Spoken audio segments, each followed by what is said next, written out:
Dans le cadre des activités du réseau international EpiVac-RIE, plus de 120 experts en vaccinologie pratique, en management et en économie de la santé ont participé du 16 au 18 février 2012 à la 3e conférence technique EpiVac à l'Institut régional de santé publique à Ouidah au Bénin. Organisée par l'Agence de médecine préventive AMP et ses partenaires, cette plateforme d'échange s'est essentiellement focalisée sur le financement pérenne des programmes de vaccination des pays de l'Afrique francophone subsaharienne éligibles à l'Alliance mondiale pour les vaccins et la vaccination Gavi. Cette conférence a pour objectif principal de continuer le renforcement des capacités des médecins-chefs de district qui ont été formés dans le cadre de ce programme. Cette conférence s'inscrit dans le cadre du réseau international EpiVac et c'est la façon aussi de faire vivre le réseau. Cette conférence s'est tenue dans un contexte de pression budgétaire croissante sur les programmes de vaccination des pays éligibles à Gavi, du fait de l'introduction de nouveaux vaccins à des prix beaucoup plus élevés que les vaccins traditionnels du PEV et dans un contexte mondial de crise et de réformes financières. C'est pourquoi la ministre de la Santé du Bénin, le professeur Dorothée Akoko-Kindé-Gazard, a appelé les pays en développement à faire preuve d'ingéniosité pour assurer un financement suffisant et pérenne des programmes de vaccination.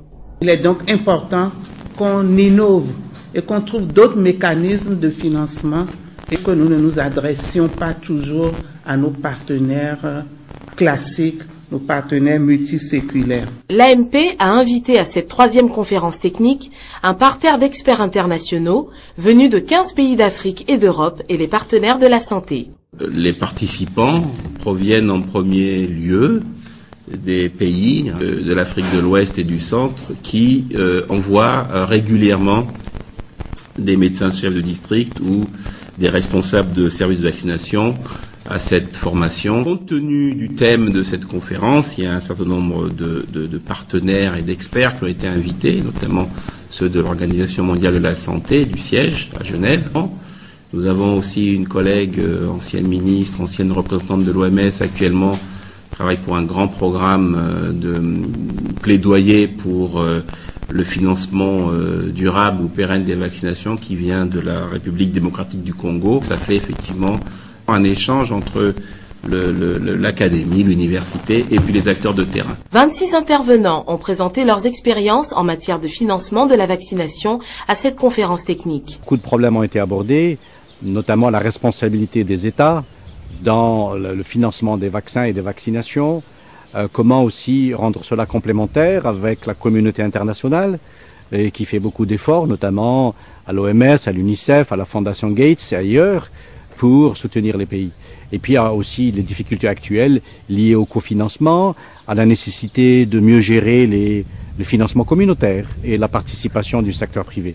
Au regard du diagnostic réalisé par les travaux de la conférence, la faible efficience des ressources et une approche insuffisamment intégrée de leur usage pèsent sur la viabilité financière des programmes de vaccination.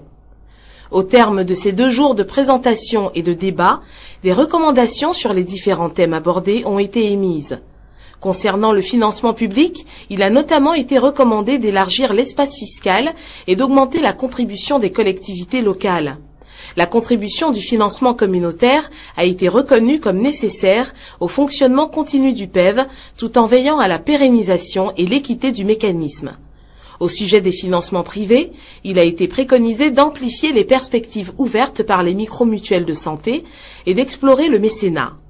Sur la thématique du cofinancement Gavi, il a été souhaité de veiller à ce que les obligations de cofinancement des nouveaux vaccins ne se fassent pas au détriment des vaccins traditionnels et des coûts opérationnels du PEV. Il faut soumettre la pertinence de l'introduction de chaque nouveau vaccin à une expertise épidémiologique, sociologique et économique, en promouvant notamment le rôle des groupes techniques consultatifs de vaccination. Enfin, il faut renforcer la capacité de plaidoyer auprès des partenaires techniques et financiers, externes et locaux, auprès des ministères des Finances et de la Santé, auprès des parlementaires et des collectivités locales décentralisées, capacité de plaidoyer en formant les acteurs de santé à tous les niveaux.